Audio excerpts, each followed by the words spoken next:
Julie, come on up here. You know, this is a sad day, but it brings back an incredible amount of good memories. Today, America and the world, in my view, lost a remarkable leader. He was a statesman and humanitarian. And Jill and I lost a dear friend. I've been hanging out with Jimmy Carter for over 50 years, it dawned on me. And I had countless conversations with him over those years. And I always would be proud to say that he used to kid me about it, that I was the first national figure to endorse him in 1976 when he ran for president. There was an overwhelming reason for it, his character. What I find extraordinary about Jimmy Carter, though, is that millions of people all around the world, all over the world, feel they lost a friend as well, even though they never met him. And that's because Jimmy Carter lived a life measured not by words, but by his deeds. Just look at his life's work. He worked to eradicate disease, not just at home, but around the world. He forged peace, advanced civil rights, human rights, promoted free and fair elections around the world. He built housing and homeless for the homeless with his own hands. And his compassion and moral clarity lifted people up and changed lives and saved lives all over the globe. But Jimmy Carter was just as courageous in his battle against cancer as he was in everything in his life. Cancer was a common bond between our two families, as with many other families. And our son Bo died. When he died, Jimmy and Rosalind were there to help us heal. Jimmy knew the ravages of the disease too well. He lost his father, his brother, his sisters to this terrible disease. So when Jimmy was diagnosed, we did our best to comfort him.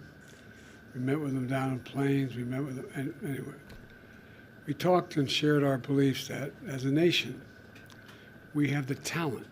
We have the talent and the resources to one day end cancer as we know it, if we make the investments. He believed that like I do. I'll always cherish having seen Jimmy and Rosalind Carter together. Theirs was a love affair of the ages. While we'll miss them both dearly, I do take some solace in our kids were saying it, that they're united once again. We're going to remain forever in our hearts, but they're together again. The entire Carter family, on behalf of the world, the whole nation, we send our whole heartfelt sympathies and gratitude. Our gratitude for sharing President Carter with us for so many years. You know, Jimmy Carter stands as a model of what it means to live a life of meaning and purpose, a life of principle, faith, and humility. His life dedicated to others. You know, he was like my dad. He thought that, he said, Joey, a job's about a lot more than a paycheck. It's about dignity, your dignity. About being able to look your kid in the eye and say, honey, everything's going to be okay.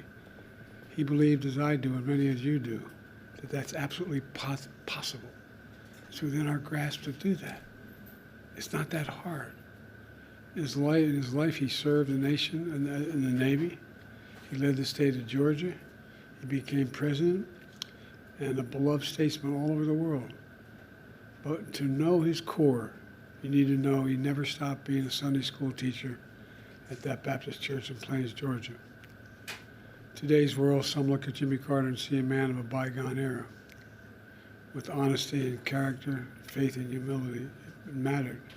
But I don't believe it's a bygone era. I see a man not only of our times, but for all times.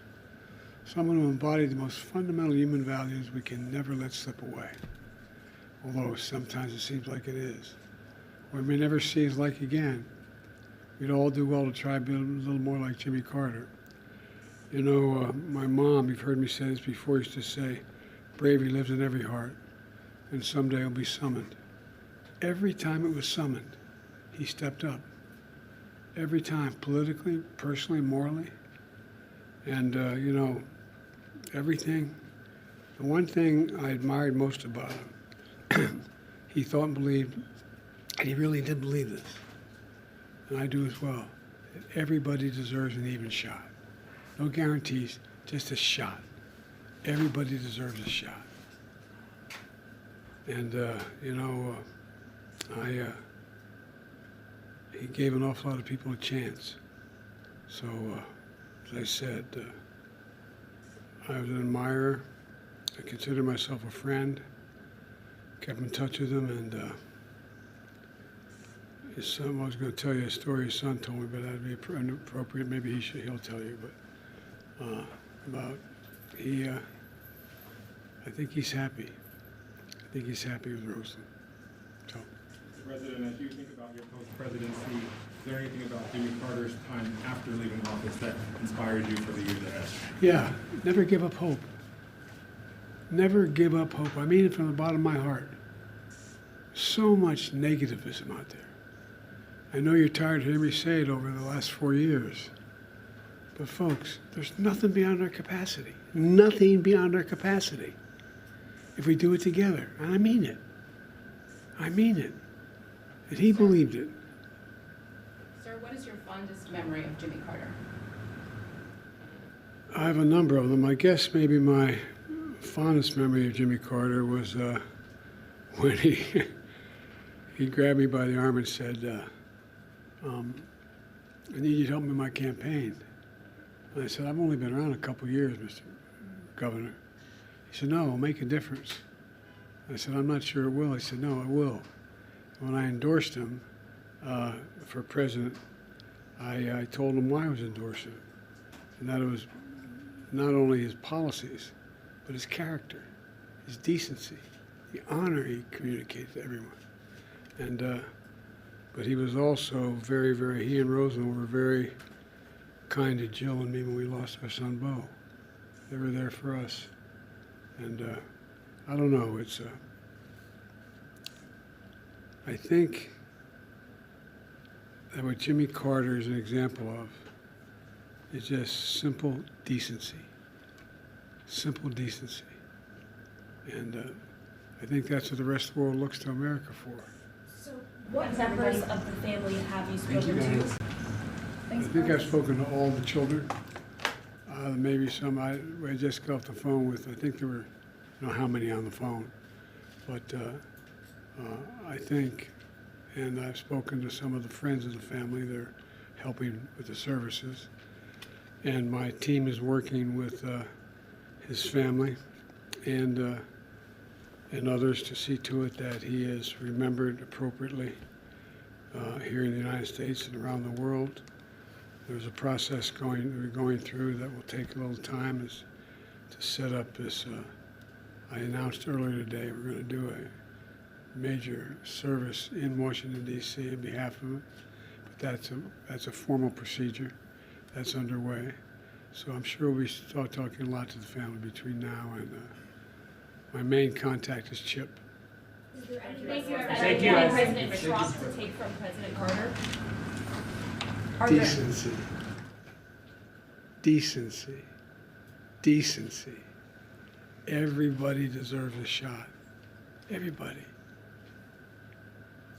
Can you imagine Jimmy Carter walking by someone and you need something and just keep walking? Can you imagine Jimmy Carter referring to someone by the way they look or the way they talk? I can't. I can't. You know, I think the end of the deal here is that one of the reasons why we're looked to by the rest of the world, for the bulk of our nationhood, we've laid out what our values are. You said what we believe. It's not just in the Declaration, we hold these truths to be self-evident, but there's a feeling. The rest of the world looks to us. And he was worth looking to. So thank you very much. Appreciate it. Thank you.